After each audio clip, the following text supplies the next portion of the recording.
मुख्य चुनाव आयुक्त राजीव कुमार ने चुनाव की तारीखों का ऐलान कर दिया है। मिजोरम में विधानसभा चुनाव 7 नवंबर को होगा। छत्तीसगढ़ में विधानसभा चुनाव 7 नवंबर और 17 नवंबर को 2 चरणों में होगा। मध्य प्रदेश में विधानसभा चुनाव के लिए मतदान 17 नवंबर को होगा। राजस्थान में विधानसभा चुनाव के लिए मतदान 23 नवंबर को होगा। तेलंगाना में विधानसभा चुनाव के लिए मतदान 30 नवंबर को होगा और सभी राज्यों में मतगणना 3 दिसंबर को होगी। Date of poll will be 7th November and date of counting would be 3rd, which is common of course for all these states, and elections in all these states would be completed by 5th of December. So date of poll is 7th November. Similarly, in case of Chhattisgarh, the elections would be in 2 phases. The date of poll would be 7th November and 17th November. The nominations after Mizoram for the first phase of the Chhattisgarh would happen on 20th, the 13th, and the last date would be 20th. Date of poll being 7th November, and for phase 2, 17th November. In Madhya Pradesh, this coincides with the second phase of Chhattisgarh, and date of poll would be 7th November. So, first Mizoram and the first phase of Chhattisgarh, then second phase of Chhattisgarh and 1 phase in Madhya Pradesh. Thereafter, Rajasthan, where the date of poll will be 23rd November in 1 phase entirely in Rajasthan. The date of issue of Gazette notification would be 30th October and date of counting for everyone being 3rd of December.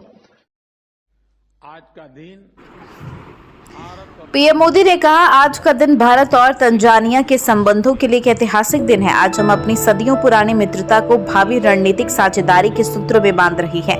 Bharat और Tanzania आपसी व्यापार और निवेश के लिए एक दूसरे के महत्वपूर्ण साझेदार हैं। दोनों पक्ष लोकल करेंसी में व्यापार बढ़ने के लिए एक एग्रीमेंट पर काम कर रही हैं।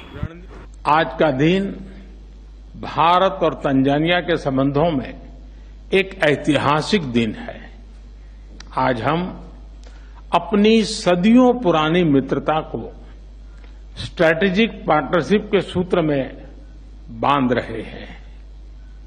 आज की बैठक में हमने इस भावी रणनीतिक साझेदारी की नींव रखते हुए कई नए इनिशिएटिव्स की पहचान की।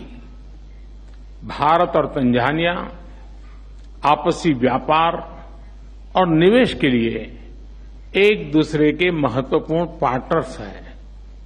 दोनों पक्ष लोकल करेंसीज में व्यापार बढ़ाने के लिए एक एग्रीमेंट पर काम कर रहे हैं। हमारे आर्थिक सहयोग के पूरे पोटेंशियल को रियलाइज करने के लिए हम नए अवसरों की तलाश जारी रखेंगे। तंजानिया, छत्तीसगढ़, मध्य प्रदेश, राजस्थान, तेलंगाना और मिजोरम के आगामी विधानसभा चुनाव की तारीखों की घोषणा करते हुए मुख्य चुनाव आयुक्त राजीव कुमार ने कहा, 17 अक्टूबर से 30 नवंबर तक पूरे देश में किसी को भी वोटर लिस्ट से संबंधित कोई भी परिवर्तन या संशोधन कराना हो तो उसका स्वागत है, वे ऐसा करा सकती हैं। तो मेरा सभी वोटर्स से आपके माध्यम से अनुरोध है कि अपना अपना नाम देखें, अपना अपना पोलिंग स्टेशन देखें। कोई भी नाम किसी को ऐड कराना है या हमारे यंग वोटर्स को तो ऐड कराएं, महिलाओं को जिसको भी ऐड कराना है ऐड कराएं उसमें। किसी को चेंज करना है, फोटो चेंज करनी है, मोबाइल नंबर लिखना है तो लिखाएं। घर घर में house to house survey would be undertaken by BLOs from 17/10/23 to 30/11/23, यानी 17 अक्टूबर 23 से 30 नवंबर 23 तक पूरी कंट्री में किसी को भी वोटर लिस्ट से संबंधित कोई भी एडिशन कराना है, डिलीशन कराना है, कोई भी नाम में मॉडिफिकेशन कराना है, everybody is welcome to do this either through BLO और through the voter helpline BHA application. You can directly.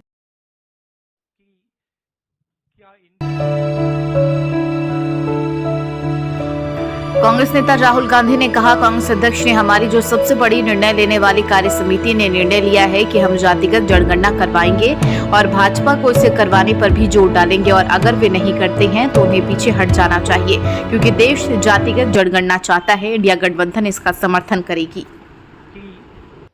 क्या इंडिया अलायंस भी कास्ट सेंसस को सपोर्ट करेगी। तो मैंने कहा कि देखिए, कांग्रेस प्रेसिडेंट ने हमारी जो सबसे बड़ी डिसीजन मेकिंग बॉडी है उसमें निर्णय लिया है कि हम कास्ट सेंसस को इंप्लीमेंट करेंगे। सिर्फ ये नहीं, मगर ये भी डिसीजन लिया है कि हम बीजेपी पर दबाव डालेंगे और उनसे करवाएंगे। अगर उन्होंने नहीं किया तो फिर उन्हें परे हो जाना चाहिए, क्योंकि देश कास्ट सेंसस चाहता है। अब जहां तक इंडिया अलायंस की बात है, मैं जानता हूं कि काफी पार्टी इंडिया अलायंस में इस निर्णय का समर्थन करेंगी। एक दो पार्टी हो सकती हैं जिनकी राय थोड़ी अलग हो। हमारे लिए कोई प्रॉब्लम नहीं है, क्योंकि हम कोई फैशिस्ट सिस्टम नहीं है। मगर ज्यादा से ज्यादा पार्टियां इस डिसीजन को पूरी तरीके से सपोर्ट करेंगी। हाँ जी मैडम। राहुल जी, मैं पूनम, एक मिनट मैडम बोलिए। अच्छा, 5 राज्यों में विधानसभा चुनाव की घोषणा पर कांग्रेस नेता मीरा कुमार ने कहा, हमारा इंडिया गठबंधन मजबूत है, उसमें आपसी सौहार्द और सद्भाव है, जिसकी मजबूती से हम अच्छा प्रदर्शन करेंगे और भाजपा को भारी शिकस्त कांग्रेस के लिए अहम होगा कि जो पिछड़े वर्ग हैं, जिनमें ओबीसी, एससी, एसटी और महिलाएं शामिल हैं, उनको और भी सभी वर्गों को हम कैसे और आगे लाएं। हमारा जो इंडिया का संगठन है वो बहुत मजबूत है और उसमें आपसी सौहार्द है, सद्भाव है और उसकी मजबूती से हम लोग बहुत अच्छा प्रदर्शन करेंगे और भारी शिकस्त देंगे भाजपा को।